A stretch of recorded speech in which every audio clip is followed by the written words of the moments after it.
Janet reached Saint's place around 8:30 a.m. the next day. Finding him still in bed, she was dressed for school and ready to begin her day from there. She wondered why he was still in bed at this hour. Saint looked up as she entered the room, surprised by her visit. He had not anticipated her arrival and realized she might have tried to call him. The power outage last night had prevented him from charging his phone, and the heat and mosquitoes had disrupted his sleep. He sat up and met her gaze, reflecting on her unexpected presence. She was elegantly dressed, and he couldn't help but notice her attire, particularly her well-shaped legs. Janet playfully asked why he was still in bed, and Saint responded in a drowsy tone, mentioning that he wasn't an ordinary student who had to rush to school early. He studied her appearance and expressed his contentment that she was with him. Over time, Saint had developed deep feelings for Janet, appreciating her maturity and rationality. She had helped him become a more confident and better version of himself. He stood up, embracing her warmly. After a brief exchange, Janet reminded him to freshen up, and he acknowledged her concern. Janet observed him, inquiring about his progress with his writing. Saint expressed his struggles in connecting the various characters he had created, especially given his lack of familiarity with Abuja. He mentioned his impending project and the time constraints he faced. Janet encouraged him to finish the story, citing its potential and the positive reception from readers. She also revealed that a journalist from Abuja had contacted her and wanted to speak with him. Surprised by this news, Saint agreed to freshen up and contact the journalist. Janet felt pleased with his enthusiasm and watched the clock, hoping he would be done before her morning lecture.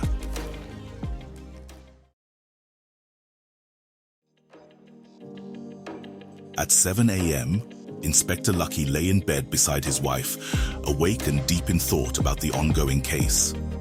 The phone on the side table vibrated, stirring his wife and their baby boy, who had kept them up during the night. He answered the call, hearing Audu's voice excitedly reporting another gruesome murder that had taken place. Lucky quickly and quietly got up, leaving his wife to deal with the chaos caused by their baby.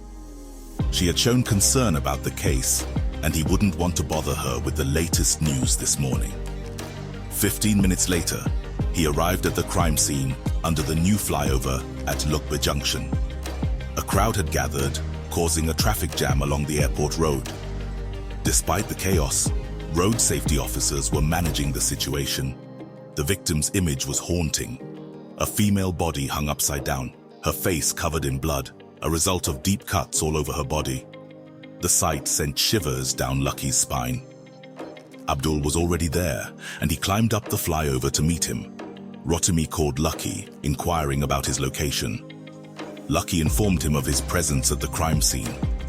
With Lucky's arrival, the cops awaited his instructions before moving the body. The forensic crew and police doctor were also present, examining the crime scene and the body. Lucky and Audu stood speechless as Rotimi joined them. The journalist wanted to know if Clifford was responsible again, to which Lucky confirmed the likelihood. The victim's body was brutalized, and Lucky was distressed by the scene. Amid their conversation, Chief Uzor called Rotimi, urging him to involve the writer as they believed he held the key to the puzzle. He emphasized the urgency, urging them to contact him immediately. Rotimi conveyed the chief's message to Lucky, who considered the idea. The chief's insistence puzzled them, but they acknowledged his concerns. Audu agreed that involving the writer might be the solution to the mystery. As they discussed their next steps, Rotimi's phone rang again. It was a call from Saint, the writer of the story Secrets of the Gods, expressing his willingness to meet and discuss important matters. Rotimi scheduled a meeting in Uyo for later in the day. Lucky pondered Clifford's actions, wondering if there was a message behind the crimes. He felt conflicted about sending his team to pursue Clifford, given the dangerous and mysterious nature of the perpetrator. He remembered the 4 cops who had died in their pursuit of Clifford. A cop approached Lucky with new information. A witness claimed to have seen dark smoke around the suspect as he tied up the victim. With this new revelation, Lucky decided to inform the chief of their readiness to travel to Uyo and meet the writer. They aimed to catch a flight at 9 a.m.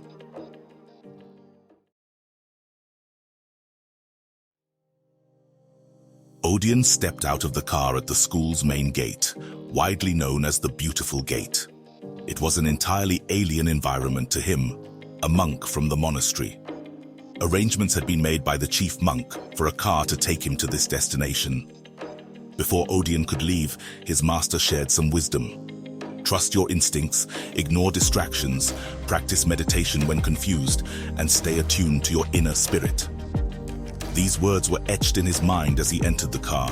This vehicular journey was Odion's first, and it was a revelation. The world beyond the monastery was vibrant and bustling. Through the car window, he witnessed an array of people, attires, and behaviors he'd never imagined existed.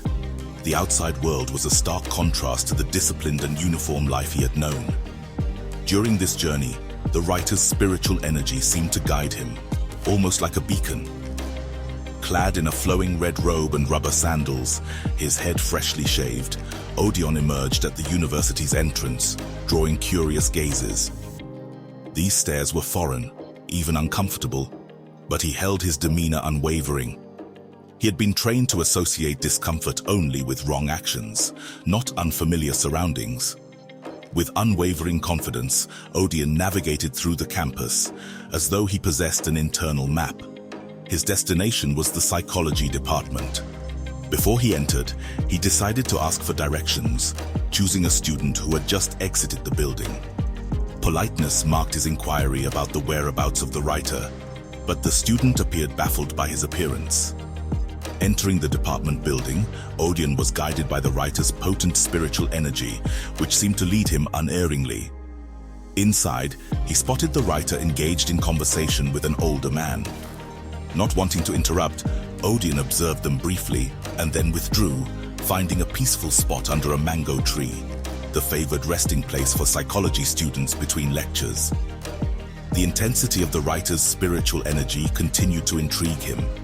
Odion contemplated its power, wondering if it might inadvertently attract Ghaoul, the malevolent entity. Ghaoul's influence could potentially compel the writer to modify the story to suit his purposes. With a sense of duty, Odion recognized his mission: to protect the writer, to reach him before Ghaoul could, and to ensure that the story's integrity remained intact.